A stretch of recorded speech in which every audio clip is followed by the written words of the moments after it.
So hello guys, ayan. So ito na yung kilawin natin na tuwalya ng ng baka. So i-prepare natin.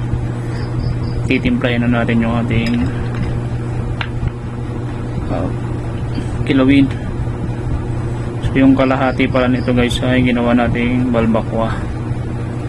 So yung sinuggest ng ilan, halos marami na mas masarap daw kare-kare. Hindi ko pa kasi talaga natitikman na gawing kare-kare yung tuwalya ng baka. So itong lang muna ang gagawin natin, kilawin tsaka balbakwa. Try natin yung sa sunod, yung kilawin na sinasabi nila guys.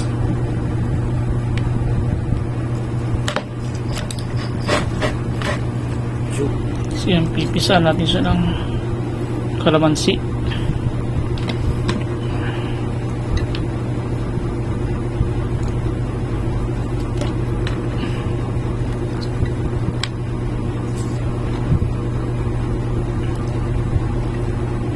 Lagyan natin siya ng asin guys. Tapos konting bechin. Tapos yan, pamintang durog. Tapos haluin lang natin yan.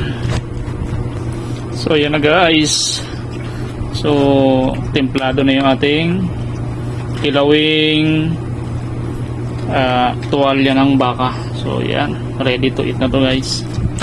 So thank you sa mga nagsuggest at ito na nga, yung nanalo ay ang kilawin. Yan, thank you guys, thank you.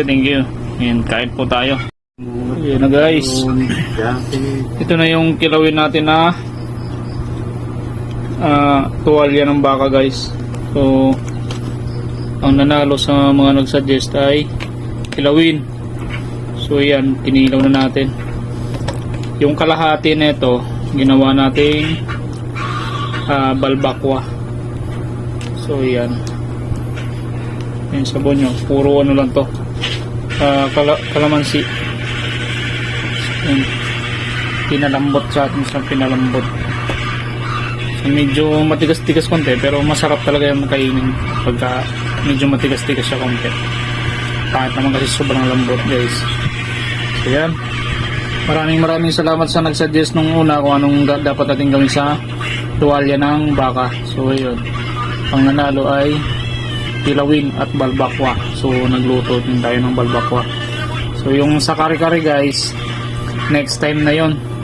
So kasi kakaunti lang to.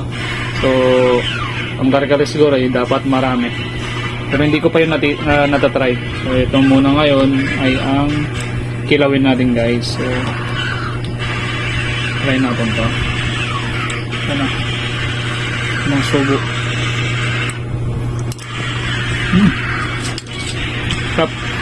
Thank you guys, thank you.